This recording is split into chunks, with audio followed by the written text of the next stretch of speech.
Hello बच्चों, let's read this question. An organism which do not have loop of Henle will excrete. जिस organism में loop of Henle नहीं है वो कैसा यूरिन एक्सक्रीट करेगा, ठीक है। यहाँ पर देखिए दिया है no urine, dilute urine, concentrated urine, no change in urine. बच्चों नॉर्मल कंडीशन में कैसा यूरिन एक्सक्रीट होता है? कॉन्सेंट्रेटेड, ठीक है। कॉन्सेंट्रेटेड यूरिन एक्सक्रीट आउट करते हैं हम, ओके। और यहाँ पर इस कॉन्सेंट्रेटेड यूरिन को बनाने में, इसे कॉन्सेंट्रेटेड करने में किसका बहुत इंपॉर्टेंट रोल है? काउंटर करंट मैकेनिज्म का, ठीक है। काउंटर करंट मैकेनिज्म, और इसको मल्टीप्लायर भी बोलते हैं, ठीक है। Counter current multiplier. अब यहां पर ये काउंटर करंट कहां कहां पढ़ते हैं आप? एक आप पढ़ते हैं हेनलेज लूप में, ओके, हेनलेज लूप। सेकेंड वासा रेक्टा, वासा रेक्टा, ओके। अब देखिए यहां पर कहां पर है वासा रेक्टा और कैसे काउंटर करंट मैकेनिज्म काम करता है। अब देखिए यहां दिया है रीनल आर्टरी, ओके। और ये आप जानते हैं जो ब्लड लेकर आ रहा है उसे हम क्या कहते हैं? Afferent arteriole. यहां पर हम लिख देते हैं इसको एफरेंट आर्टीरियोल, और इसे कहते हैं इफरेंट आर्टीरियोल। ये जो इफरेंट आर्टीरियोल है आगे की तरफ चल के क्या बना देगा? आप देख रहे हैं इस तरीके से पेरिट्यूबुलर नेटवर्क बनाता है और रैप अराउंड करता है हेनले लूप के, और क्या बनाता है? वासा रेक्टा, ठीक है। अब आप देख रहे हैं वासा रेक्टा दिखाया ना, ये भी क्या है? वासा रेक्टा। आता तो ये पीछे से और आगे की तरफ लूप बनाते हुए जाते हैं। देख रहे हैं आप इस तरीके से लूप बनाते हुए जा रहे हैं। अगर मैं एक आर्म दिखा रही हूँ हेनले लूप का, तो उसमें ये कहाँ से आ रहा है? पीछे की तरफ से एंट्री करता है इस तरीके से और रैप अराउंड करता है और आगे की तरफ से होते हुए जाता है। तो अगर आपको ब्लड का फ्लो बताना हो तो आप कैसे बताएंगे? ये कॉर्टेक्स रीजन है, ये आप जानते हैं, ओके। और ये आपका मेडुला रीजन है,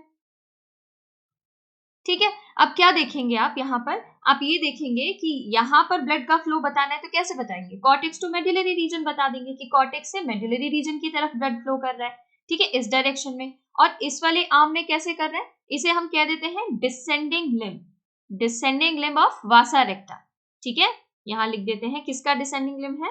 वासा रेक्टा का। और ये क्या है? ये असेंडिंग लिम्ब है वासा रेक्टा का। इसमें ब्लड का फ्लो कैसे है? ऐसे है। अगर हमें बताना हो तो हम कैसे बताएंगे? Medullary to cortex region blood flow कर रहा है, ये सी है, ठीक है। इस तरीके से बता देंगे कॉर्टेक्स रीजन की तरफ ब्लड फ्लो कर रहा है। अब आप यहाँ पर क्या देखते हैं कि ये जो आपका वासा रेक्टा की डिसेंडिंग लिम्ब होती है ना, जब ये इस तरीके से ब्लड फ्लो होता है तो यहाँ इंटरस्टिशियम, ओके, मेडुलरी इंटरस्टिशियम से क्या कर लेती है? आयंस इनके इसके अंदर डिफ्यूज कर जाते हैं, ठीक है। आयंस क्या करेंगे? इसके अंदर डिफ्यूज करेंगे, आप देखेंगे अंदर जाएंगे आयन, और दूसरे आर्म से वो बाहर आ जाएंगे। तो ऐसा क्यों हो रहा है? इसका क्या फायदा है? एक आर्म से अंदर जा रहे हैं आयंस, एक आर्म से बाहर आ रहे हैं, ठीक है। तो इसका ये फायदा है कि ये साइक्लिंग कर रहे हैं आयन की, और ये साइक्लिंग हेल्प करता है किसमें? उन आयंस को इस मेडुलरी रीजन में बनाए रखने में, ओके। अब मेडुलरी रीजन में आयंस बने रहेंगे, ये तो वासा रेक्टा कर रहा है। हेनले लूप कैसे काम करता है?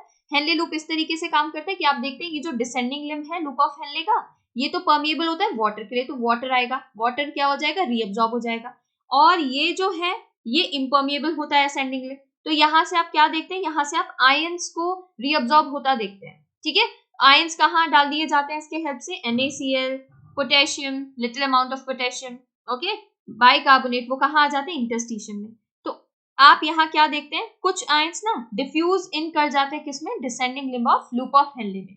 तो आप देख रहे हैं यहाँ से अंदर जा रहे हैं, यहाँ से आयन असेंडिंग लिम्ब से बाहर आ रहे हैं, तो ये भी किसमें हेल्प कर रहा है? साइक्लिंग में हेल्प कर रहा है आयंस के, ठीक है। तो वो साइक्लिंग किसमें हेल्प करेगा?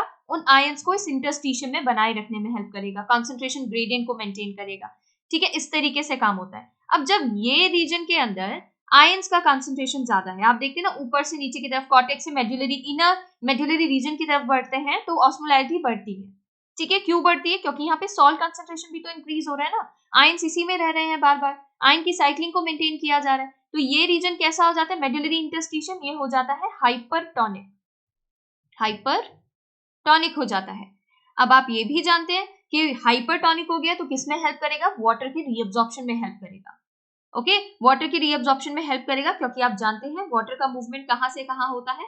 हाइपोटोनिक रीजन से हाइपरटोनिक रीजन की तरफ होता है, ठीक है, इस तरीके से ये जो काउंटर करंट है ना, दो प्लेस पे काम कर रहा है, हेनलेज लूप और वासा रेक्टा, ये हेल्प करता है यूरिन को कॉन्सेंट्रेट बनाने में। अब अगर आप ये कह रहे हैं कि लूप ऑफ हेनले ही नहीं है, ठीक है, यहां से सोचिए कि ये है ही नहीं नीचे का पोर्शन, तो आप क्या देखेंगे, पीसीटी अपना काम करेगा, पीसीटी अपना glucose amino acid essential components को रीअब्सॉर्ब कराएगा।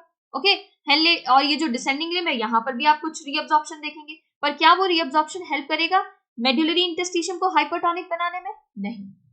आप वाटर का रीअब्सॉर्प्शन कहाँ कहाँ देखते हैं? आप वाटर का रीअब्सॉर्प्शन देखते हैं, पीसीटी में तो देखते ही हैं, ठीक है, पीसीटी में तो देखते ही हैं, बट हम मेडुलरी रीजन की बात कर रहे हैं, कलेक्टिंग डक्ट से देखते हैं और देखते हैं descending limb of loop of Henle. अगर ये है ही नहीं, ये रीजन ही नहीं एग्जिस्ट कर रहा है, ठीक है, ये लूप ऑफ हेनले ही नहीं है, काउंटर करंट मैकेनिज्म ही काम नहीं कर रहा है, तो ये हाइपरटोनिक कैसे बनेगा रीजन? हाइपरटोनिक नहीं बनेगा, और यहाँ पर डिसेंडिंग लिम्ब भी नहीं है, वहां से भी वाटर का रीअब्सॉर्प्शन नहीं होगा, ठीक है, कलेक्टिंग डक्ट में भी आप नहीं देखेंगे। ओके, कलेक्टिंग डक्ट से आप ये देखते हैं ना, यहाँ पर इस रीजन में क्या होता है, हाई कंसंट्रेशन मिलता है यूरिया का, तो यूरिया भी डिफ्यूज कर जाता है इसके अंदर, ठीक है, यूरिया को भी आप देखते हैं इंटरस्टिशियम में आ जाता है मेडुलरी, और यहाँ पर क्या काम करेगा वो यूरिया यहाँ पर हाइपरटोनिक एनवायरमेंट बनाने का काम करता है।